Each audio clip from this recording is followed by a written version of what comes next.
Meditação da paixão e morte de Jesus. Retirada da obra O Evangelho como me foi revelado, por Maria Valtorta. Volume 10. Capítulo 608. A Via Dolorosa do Pretório ao Calvário. 26 de março de 1945. Passa algum tempo assim, não mais do que meia hora, talvez até menos. Depois, Longino, que ficou encarregado de presidir a execução, dá as suas ordens. Mas antes que Jesus seja conduzido para fora, até a estrada, para lá receber a cruz e começar a andar, Longino, que já olhou para ele 2 ou 3 vezes com uma curiosidade que já está mesclada de compaixão e com o olhar atento de quem não é novato em certos serviços, aproxima-se de Jesus como um soldado e lhe oferece um revigorante. É um copo de vinho, creio eu, pois eu vejo derramar de um cantil militar um líquido louro rosado claro. E lhe diz: isto te fará bem, o caminho é longo. Mas Jesus lhe responde: Deus te recompense por tua piedade, mas não te prives dele. Mas eu estou são e forte, eu não estou me privando. Além disso, de boa vontade eu faria, se fosse para dar-te um conforto. Toma um gole, para me mostrares que não odeias aos pagãos. Jesus não recusa mais e bebe um gole da bebida. Ele está com as mãos já desamarradas e também está sem o caniço e o manto, e o pode fazer por si mesmo. Mas depois ele se recusa a continuar a beber, ainda que a bebida esteja fresca e boa. E deveria até servir de um bom revigorante, pois a febre já está se manifestando nas estrias vermelhas que vão aparecendo em suas faces pálidas e em seus lábios enxutos rachados. Toma, toma, é água e mel, isto sustenta, mata a tua sede. Tu me causa dó, sim, tenho dó. Não eras tu que devias morrer entre os hebreus, mas eu não te odeio e procurarei fazer-te sofrer o menos possível. Mas Jesus não torna a beber. Na verdade, ele está com sede. Aquela tremenda sede das que tiveram as veias cortadas e dos que estão com febre. Sabe que aquela não é uma bebida narcotizada e beberia de boa vontade. Mas ele não quer sofrer menos. E eu compreendo, assim como compreendo isto que eu estou dizendo, por uma luz interior, que mais ainda do que aquela água com mel, o que lhe serve de revigorante é a piedade do romano. Deus te retribua em bênçãos este alívio, diz depois. E ainda tem um sorriso dilacerante, com a boca inchada, ferida, que se move com dificuldade, porque também entre o nariz e o zigoma direto está crescendo rapidamente uma inchação, que provém da forte contusão feita pela dura bastonada que ele levou no pátio interno depois da flagelação. Acabam de chegar os 2 ladrões, rodeados cada um deles por uma decúria. Já é hora de ir. Longino dá as últimas ordens. Uma centúria se coloca em 2 filas, distantes uns 3 metros, uma da outra, e sai assim pela praça, na qual uma outra centúria formou um quadrado para afastar a multidão, a fim de que ela não crie obstáculos à passagem do cortejo. Na pequena praça já estão alguns homens a cavalo. Há uma decúria de cavalaria com um jovem graduado que a comanda e com as insígnias. Um soldado que está a pé, vai segurando pela rédea o cavalo do centurião. Longino monta na sela e vai para seu posto, distante uns 2 metros dos 11 a cavalo. Já vão levando as cruzes. Os 2 ladrões são mais curtas. As dos 2 ladrões são mais curtas. A de Jesus é muito maior. Eu acho que a peça vertical não tem menos de 4 metros.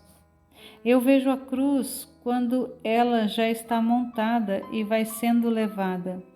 Eu já li sobre isso, nos tempos em que eu lia, já há anos, que a cruz foi armada no alto do Gólgota e que, ao longo do caminho, os condenados levavam somente as 2 peças, como feixes sobre os ombros.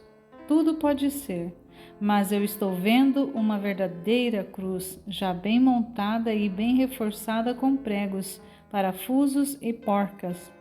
E de fato, quando pensamos que ela estava destinada a aguentar um peso não pequeno como é o corpo de um adulto, a fim de poder estar firme na hora das convulsões finais, não diferentes, logo se compreende que a cruz não podia ser montada naquele lugar, sobre o estreito e incômodo cume do Calvário.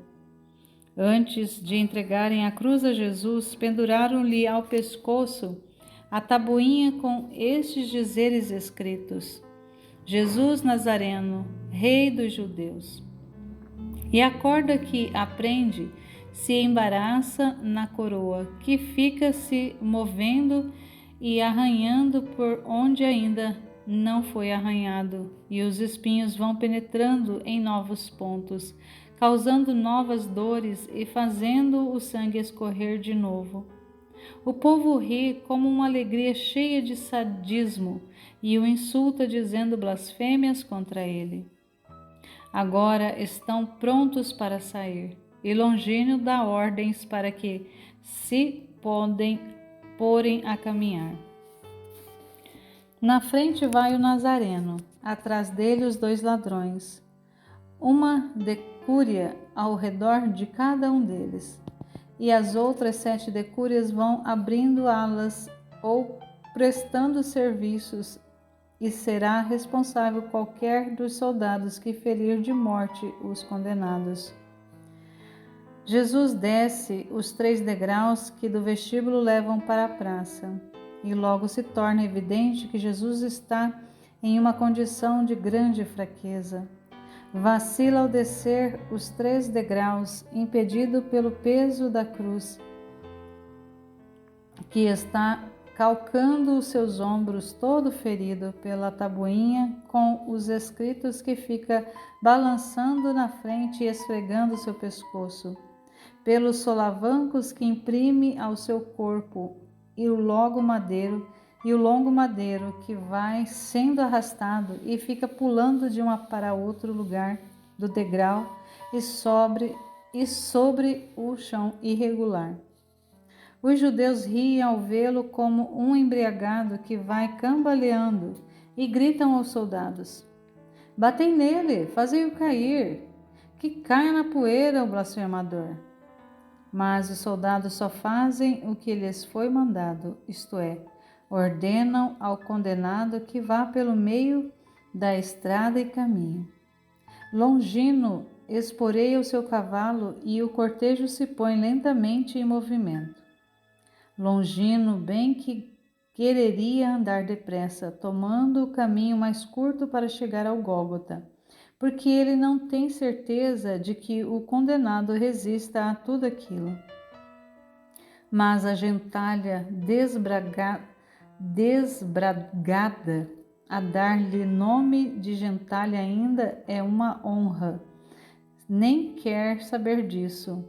Os que foram mais espertos já foram correndo na frente até chegarem à encruzilhada, onde a estrada se bifurca, indo uma parte para o lado dos muros e a outra para a cidade, e fazendo um grande tumulto, gritando quando vem que Longino parece querer tomar que vai para os muros.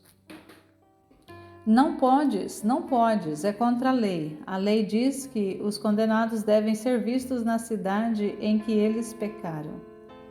Os judeus que vão atrás do cortejo compreenderam que lá na frente estão querendo defraudá-los de um direito e unem seus gritos aos de seus companheiros.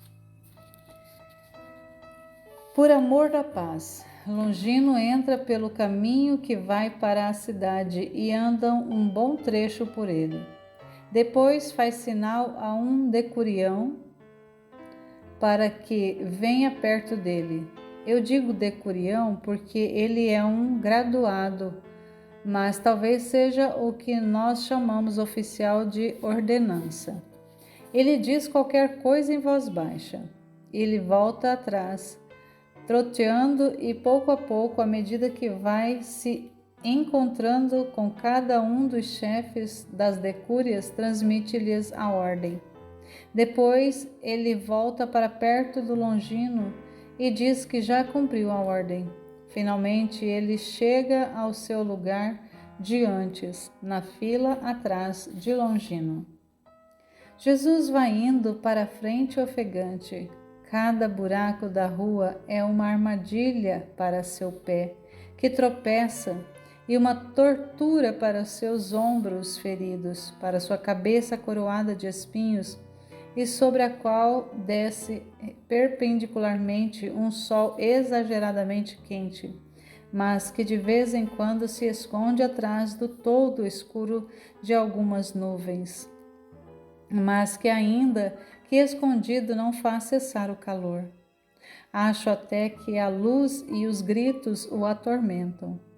E se ele não pode tapar os ouvidos para não ouvir aqueles gritos disparatados, cerra os olhos para não ver a estrada que reflete o sol ofuscante. Mas ele precisa abri-los, porque senão tropeça nas pedras e nos buracos, e cada tropeção é uma dor, pois sacode bruscamente a cruz. Agita a coroa, que muda de lugar, sobre o ombro ferido, aumentando o tamanho da chaga e da dor.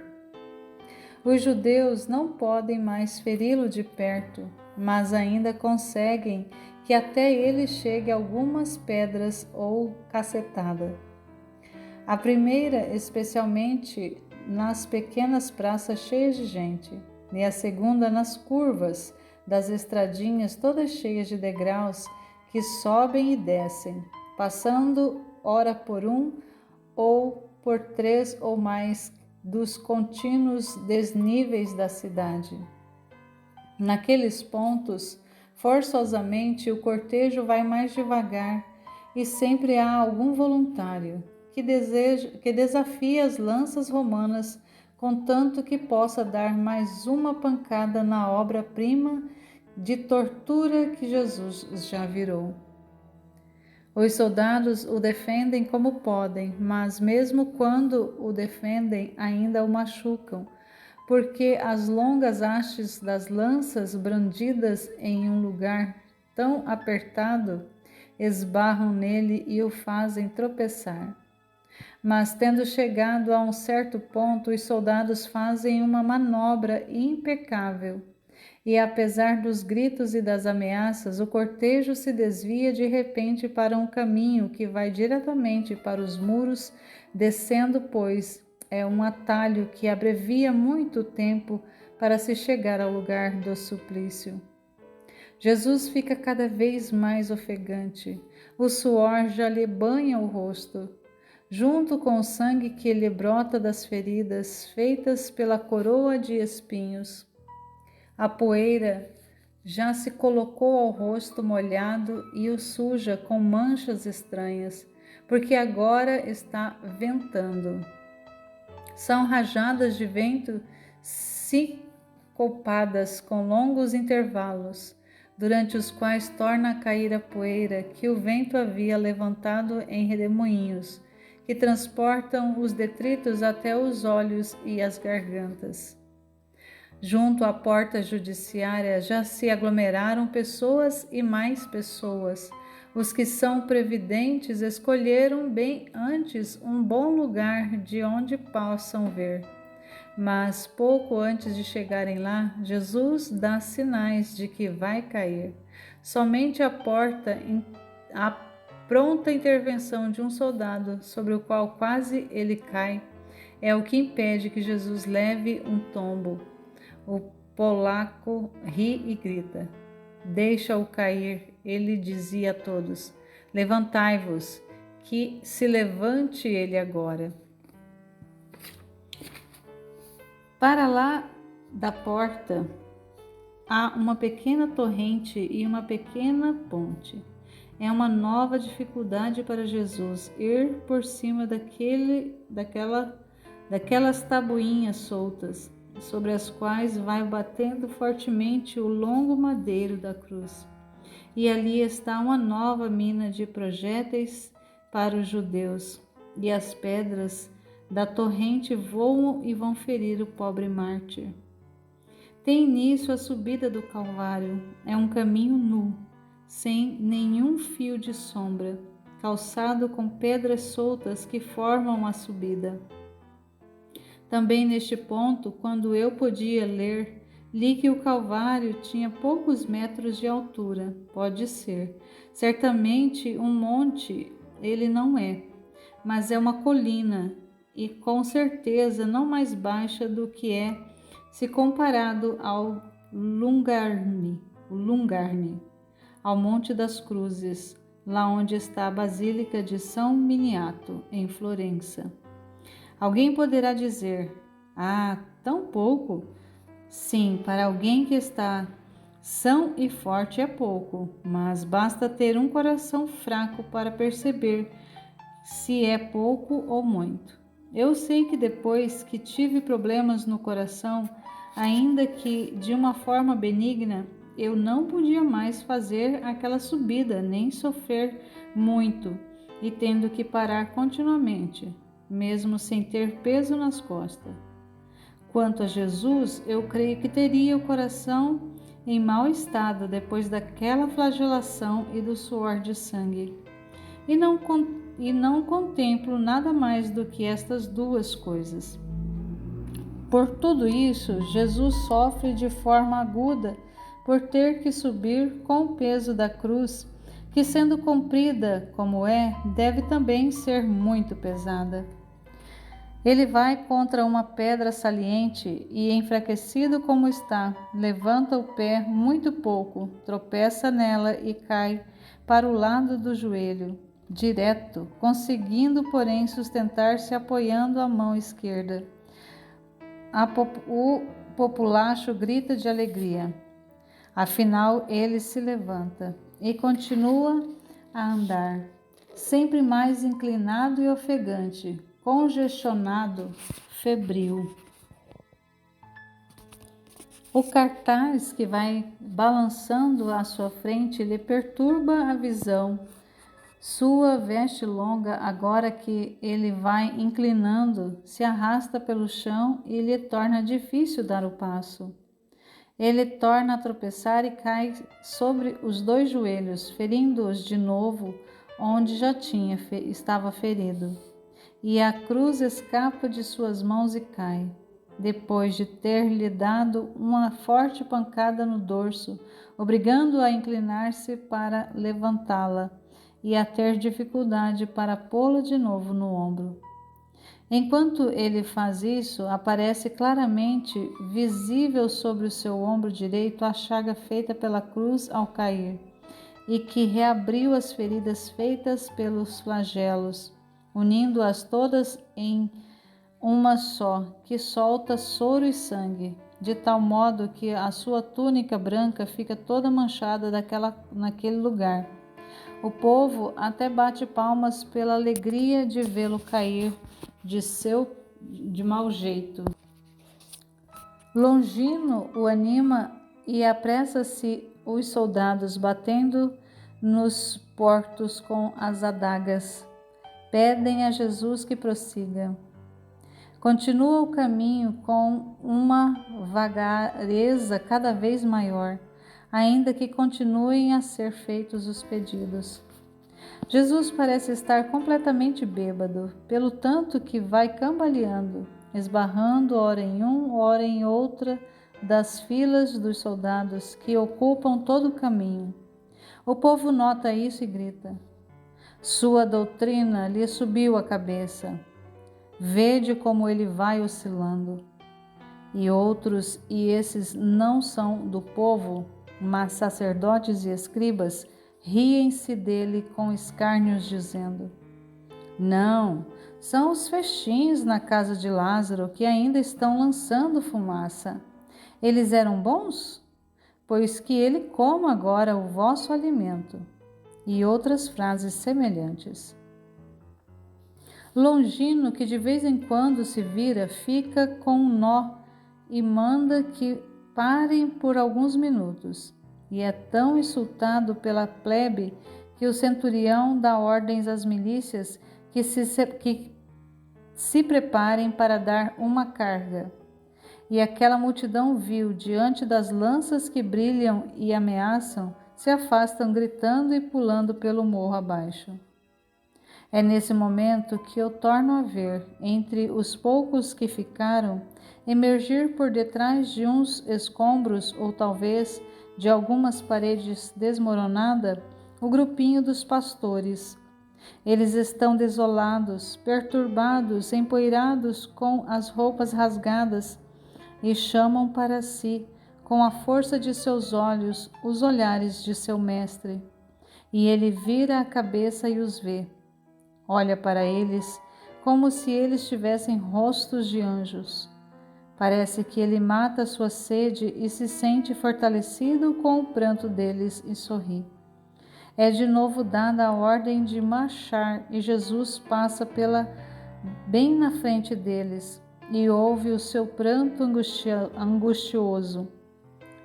Ele tira com dificuldade a cabeça de debaixo do jugo da cruz e tem um novo sorriso.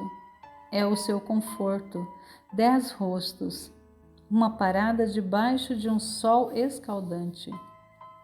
Depois, em seguida, vem a dor da terceira queda, que é completa, mas desta vez não foi por haver tropeços. É que ele caiu por uma repentina falta de forças, uma síncope.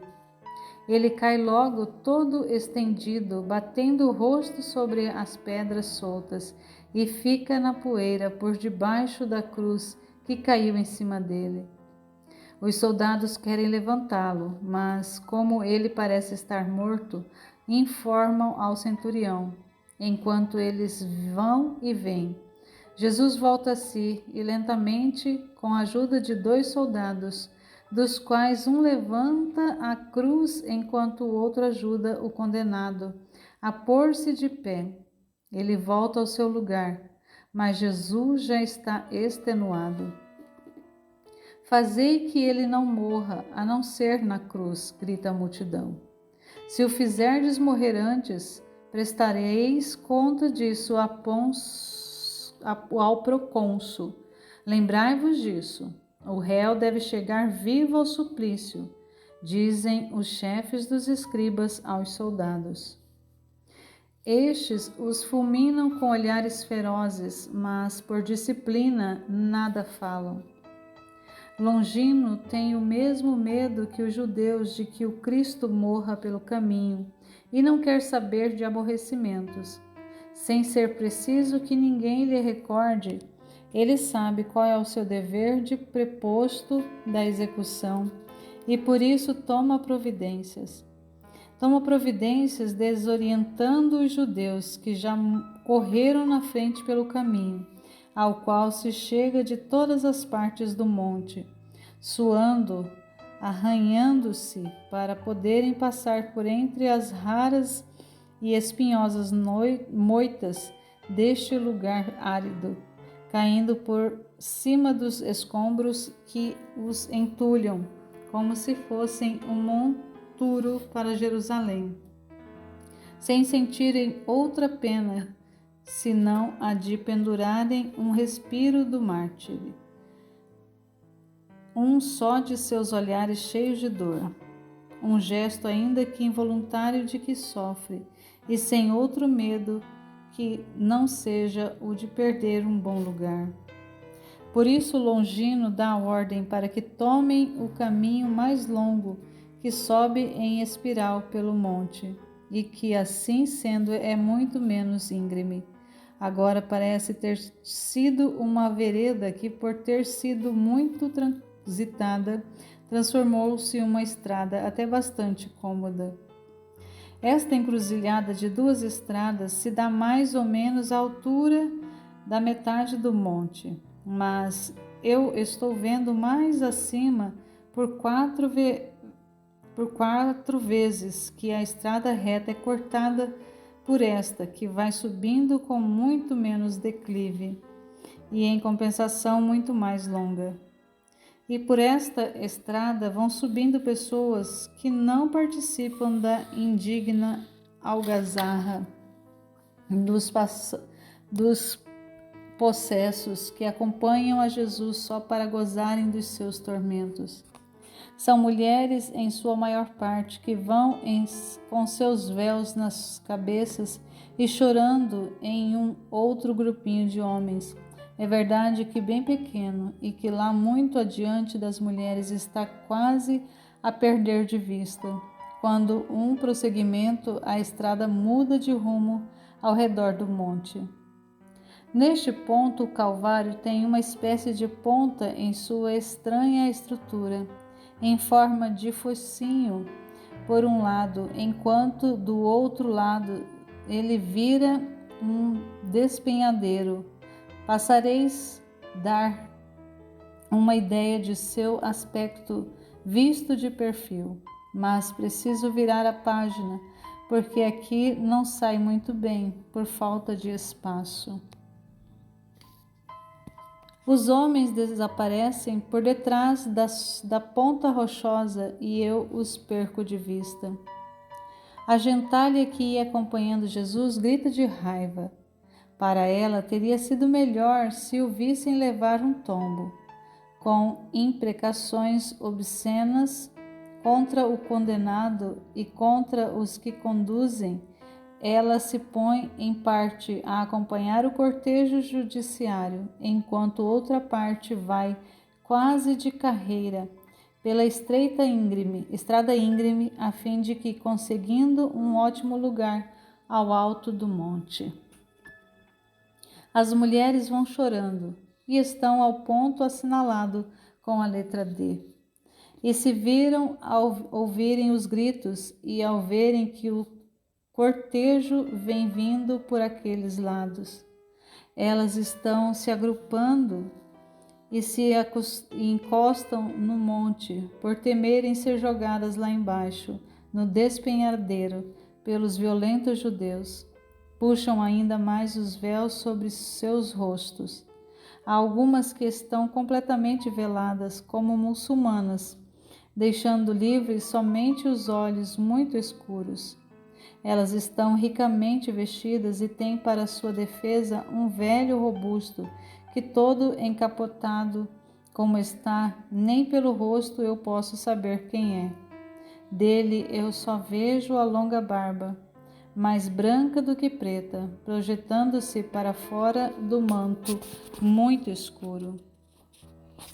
Quando Jesus chega à altura delas, elas prorrompem em choro mais alto e se inclinam em uma profunda saudação.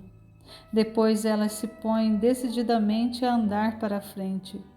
Os soldados quereriam afastá-las com suas hastas, mas aquelas que está toda coberta como uma muçulmana afasta por um instante o véu para ver o alferes que chegou a cavalo, a fim de ver que estorvo é aquele, e ele dá ordens para que a deixem passar. Eu não consigo ver nem o rosto, nem o vestido, porque o afastamento do véu foi feito com uma rapidez de relâmpago, e suas vestes estão todas escondidas por um longo manto até o chão, e o manto pesado é fechado completamente por uma série de fivelas. A mão que por um momento sai de lá de baixo para tirar o véu é uma mão branca e bonita, mas são justamente aqueles olhos negríssimos a única coisa que se pode ver desta alta matrona, que certamente é muito influente, pois é logo obedecida pelo auxiliar de Longino. Elas se aproximam de Jesus chorando e se ajoelham a seus pés, enquanto ele para ofegante, e ainda consegue sorrir para aquelas almas piedosas e para o homem que as escolta e que se descobre a fim de que se possa ver que é Jonatas.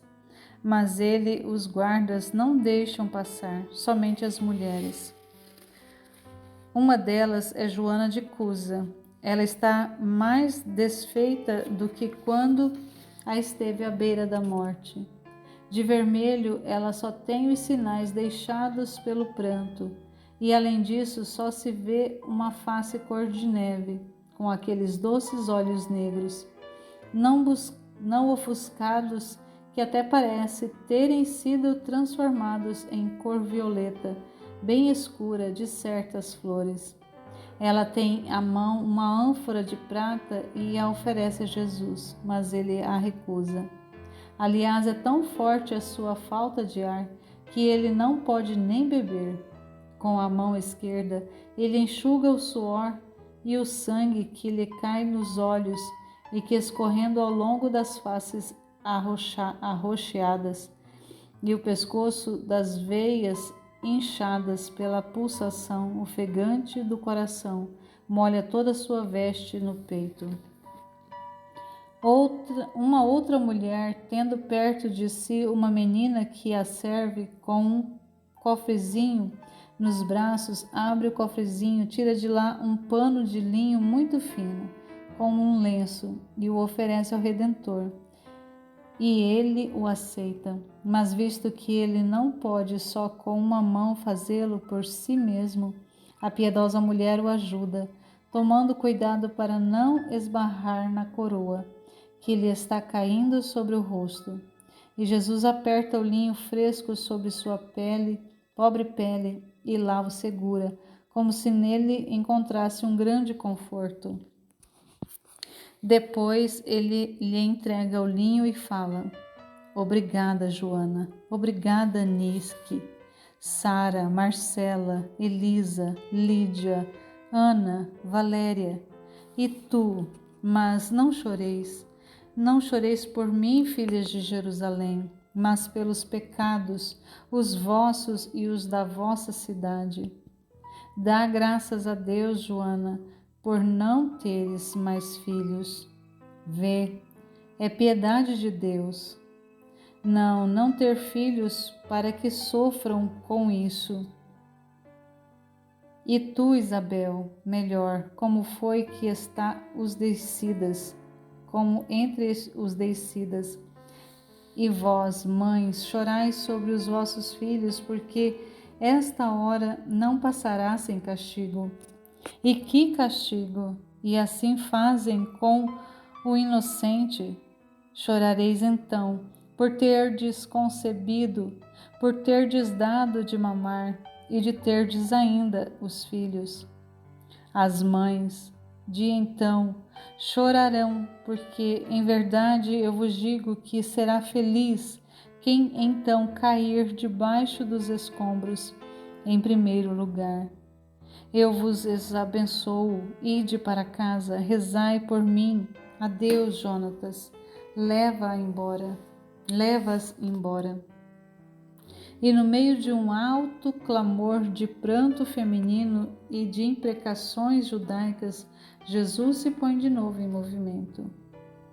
Jesus está outra vez todo molhado de suor. Estão também suados os soldados e os outros condenados, porque o sol deste dia tempestuoso está cáustico como a chama, e este lado do monte, já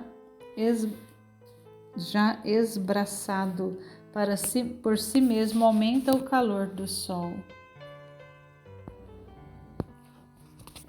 Que é que não há de ser este sol sobre a veste de lã de Jesus?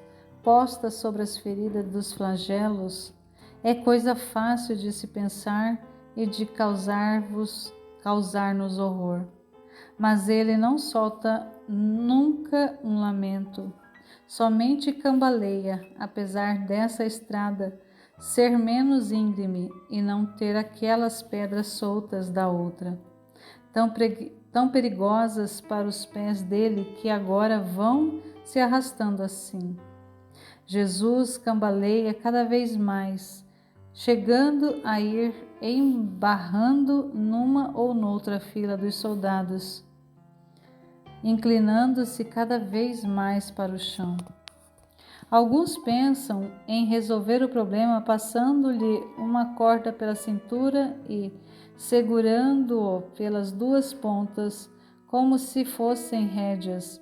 Sim, isso o segura, mas não o livra do peso. Pelo contrário, a corda esbarrando na cruz faz com que ela lhe bata continuamente no ombro e toque na coroa, que já fez na fronte de Jesus uma tatuagem sangrenta.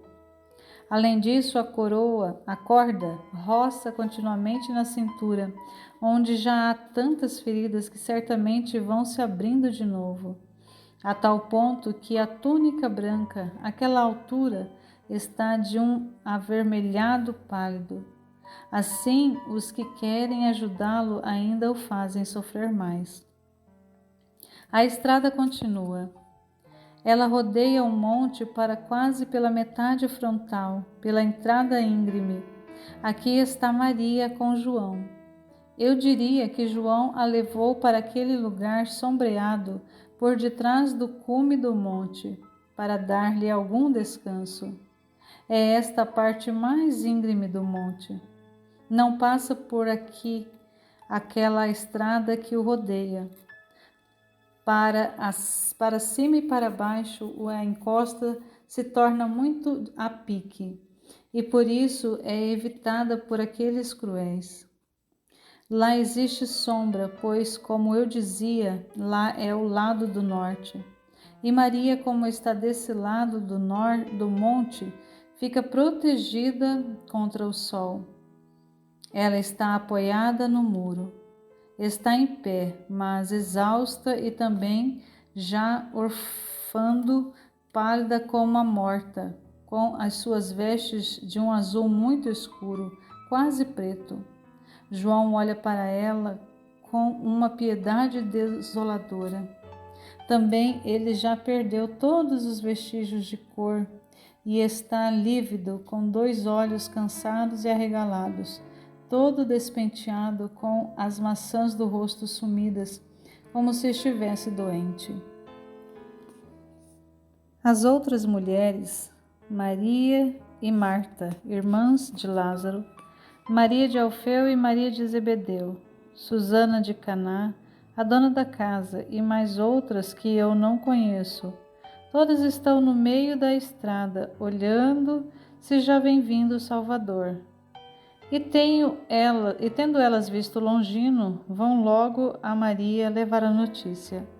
E Maria, sustentada pelos cotovelos de João, majestosa em sua dor, se afasta do monte e se coloca corajosamente no meio da estrada, desviando-se somente com a chegada de Longino, que do alto de seu ginete olha para a pálida mulher e para o companheiro dela, todo pálido e de olhos com uma mansidão celeste como os dela.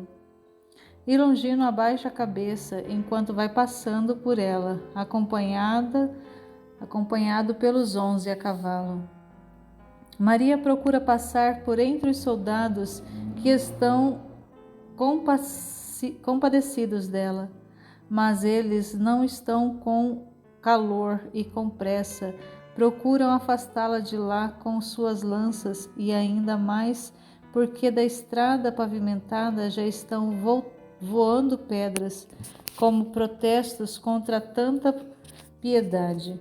São os judeus que ainda estão praguejando por causa da parada que as mulheres ali fizeram e dizem: vamos logo, amanhã é Páscoa e é preciso acabar com tudo até a tarde. Vós sois suas cúmplices, zombadoras de nossa lei, opressoras, morte para os invasores e seu Cristo. Elas o amam, vede só, como elas o amam. Mas tomai-o, levai-o para a vossa maldita cidade. Nós vô-lo cedemos, nós não o queremos. As carniças para os carniceiros, a lepra para os leprosos.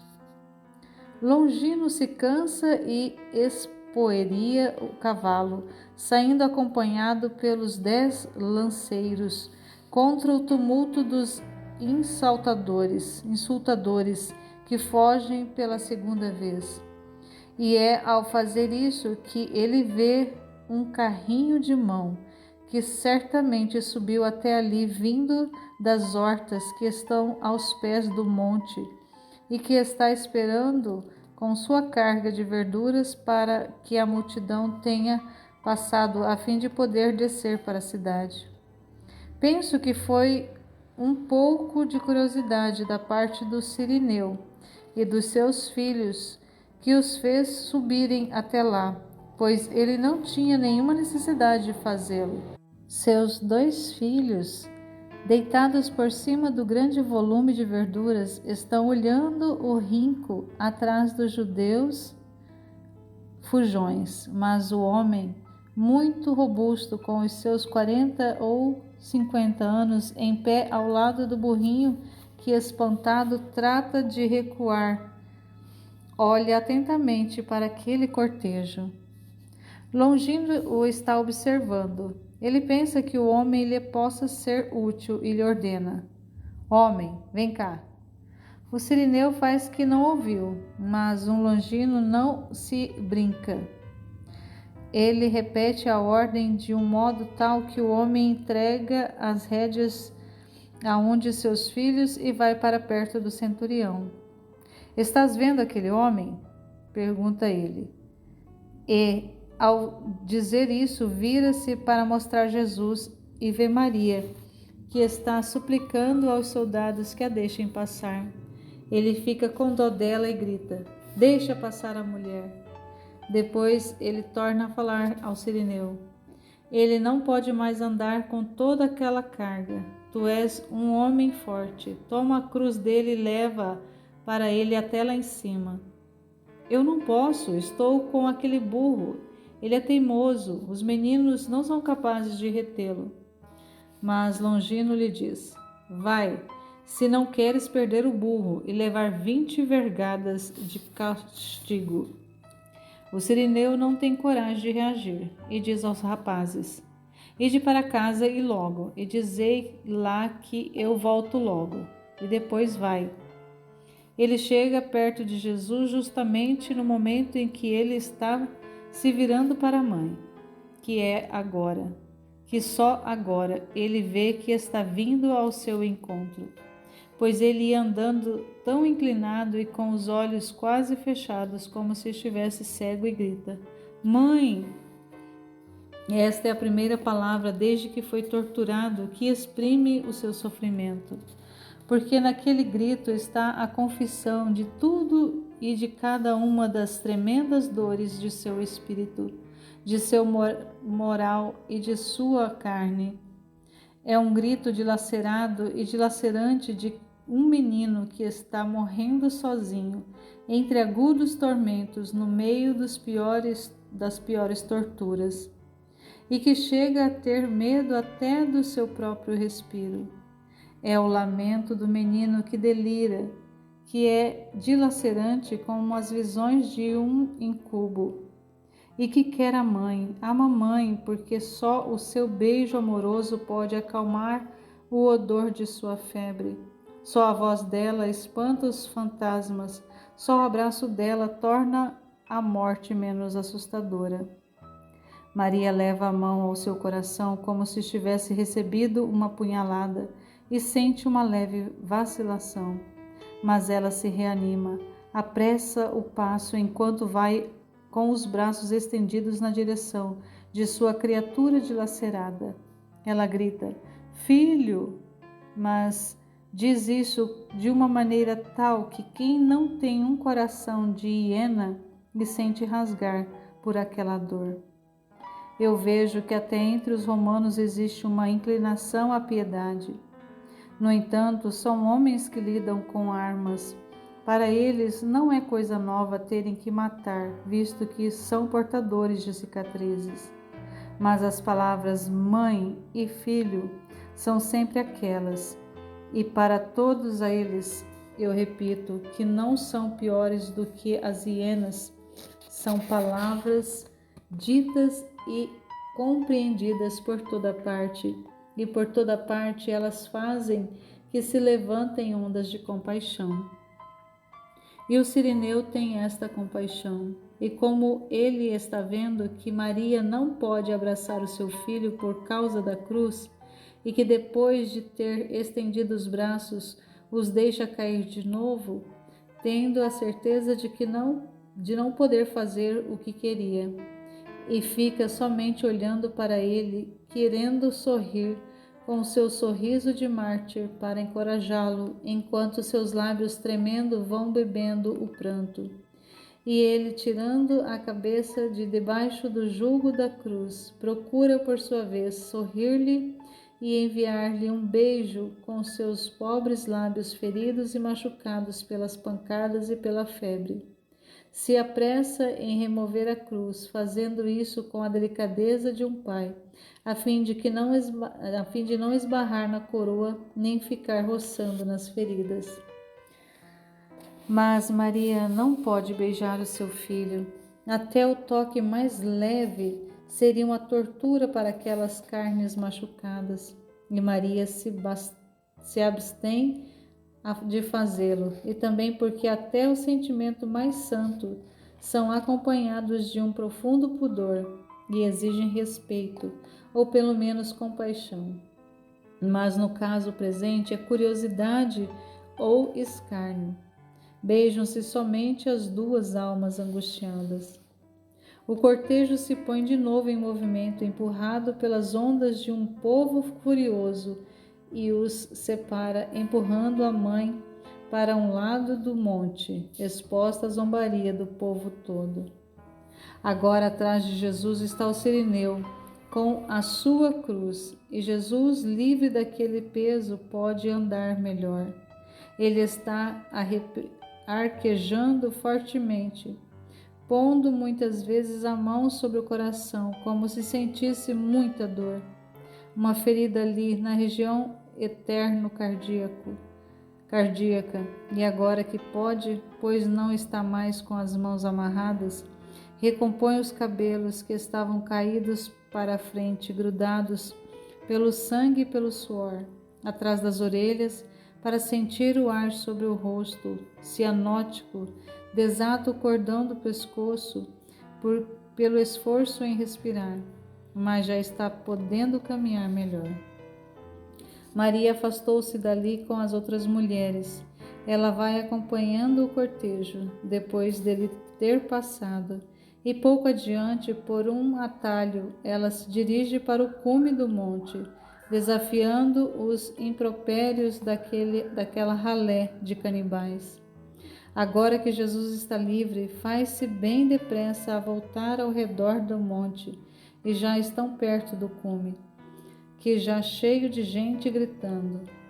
Longino para o ordena que todos inexoravelmente sejam afastados mais para baixo, pois o cume, lugar da execução, deve ficar livre. E metade da centúria executa a ordem, correndo para aquele lugar e expulsando sem piedade todos os que se acham lá, fazendo para isso uso das adagas e das lanças. Sob a chuva dos golpes dos sabres e das pauladas, os judeus que estão no cume fogem de lá e quereriam ir colocar-se na esplanada, que está pouco abaixo, mas os que já estão nela não cedem seus lugares, e do meio do povo surgem rixas ferozes. Todos parecem estar doidos. Como eu disse no ano passado, o Calvário em seu cume tem a forma de um trapézio irregular, levemente mais alto de um lado, depois do qual os montes se fendem, ficando o pique por cerca de metade da sua altura. Sobre esta pequena praça já está pronto 3 buracos profundos, preparados com tijolos e ardósia, construídos especialmente para esses casos. Perto deles estão as pedras e a terra, já preparada para fixar as cruzes. Outros buracos foram feitos e deixados cheios de pedras. Por aí se compreende que eles são feitos de vez em quando, conforme o número que é preciso. Abaixo do cume trapezoidal, do lado em que o monte não está fendido, há uma espécie de plataforma em degraus bem cômodos que formam uma segunda pracinha. Dela partem 2 caminhos largos que contornam o cume, de tal modo que este fica isolado e destacado pelo menos até 2 metros de todos os lados. Os soldados que afastaram a multidão do cume com os golpes bem persuasivos de suas hastes dominam as rixas e abrem caminho para que o cortejo possa desfilar sem obstáculos no último trecho da estrada, e por ali ficam fazendo ala enquanto os 3 condenados, enquadrados pelos cavaleiros e protegidos pela outra metade da centúria que está atrás deles, chegam até o ponto onde são obrigados a parar, aos pés do palco sobrevalente que é o cume do Gólgota. Enquanto isto acontece, eu diviso ao longe as Marias, e um pouco atrás delas estão Joana de Cusa, com outras 4 das damas de antes. As outras já se retiraram e devem tê-lo feito sozinhas, porque Jonatas está lá, atrás da sua patroa. Não está mais lá aquela que nós chamamos de Verônica e que Jesus chamou de Nique, e falta a sua serva. E também aquela toda velada que foi obedecida pelos soldados não está mais lá. Eu estou vendo Joana, a velha chamada Elisa, Ana, e 2 que eu não sei identificar melhor. Atrás dessas mulheres e das Marias, estou vendo José e Simão de Alfeu da Sara, junto com o grupo dos pastores.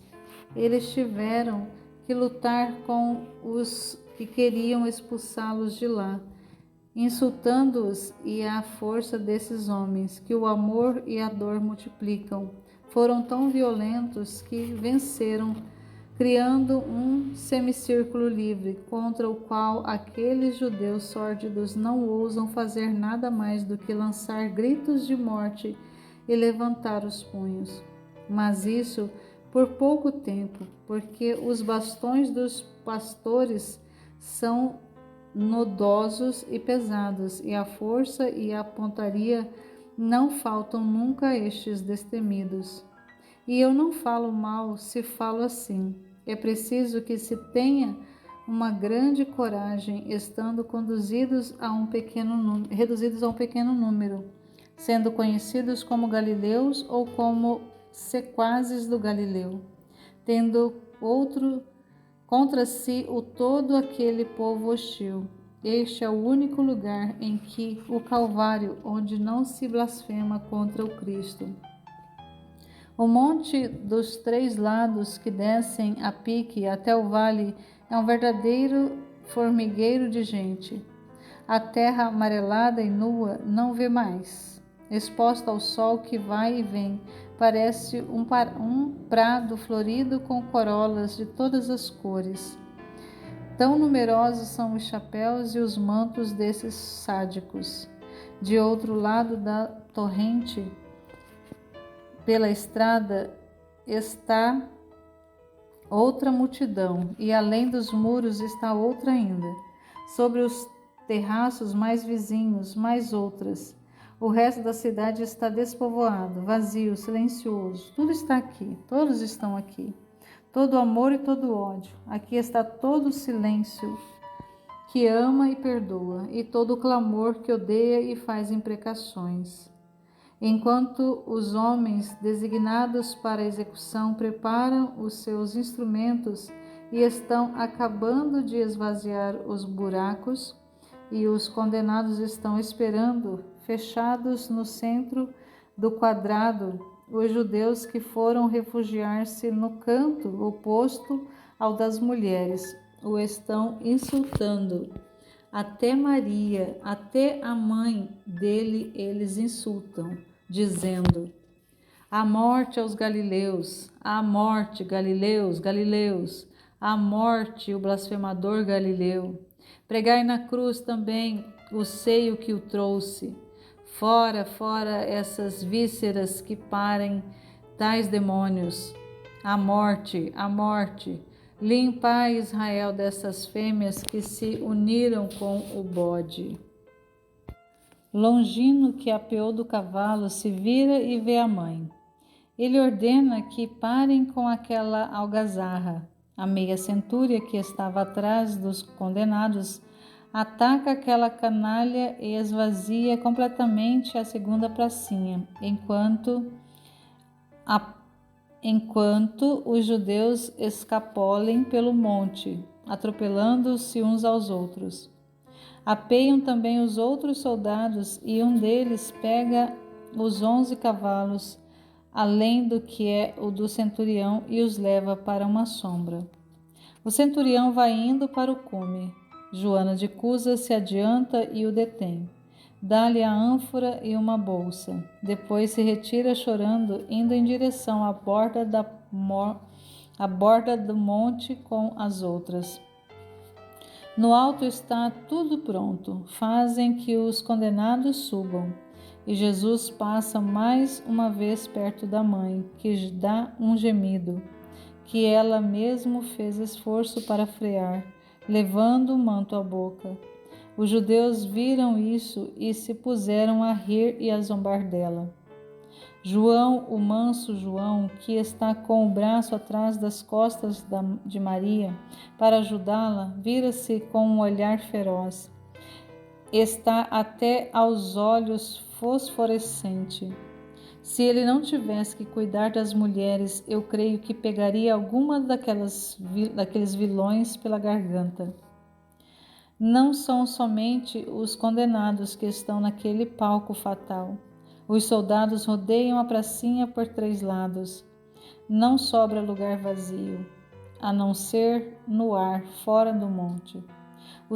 O centurião dá ordem ao sirineu para que ele se vá, e ele se vai, de má vontade agora, e eu não direi que por sadismo, mas por um amor. E quando é assim que ele vai parar perto dos galileus, recebendo com eles os insultos que a multidão está distribuindo, e estes são poucos fiéis do Cristo. Os 2 ladrões jogam no chão as suas cruzes, blasfemando. Jesus está calado.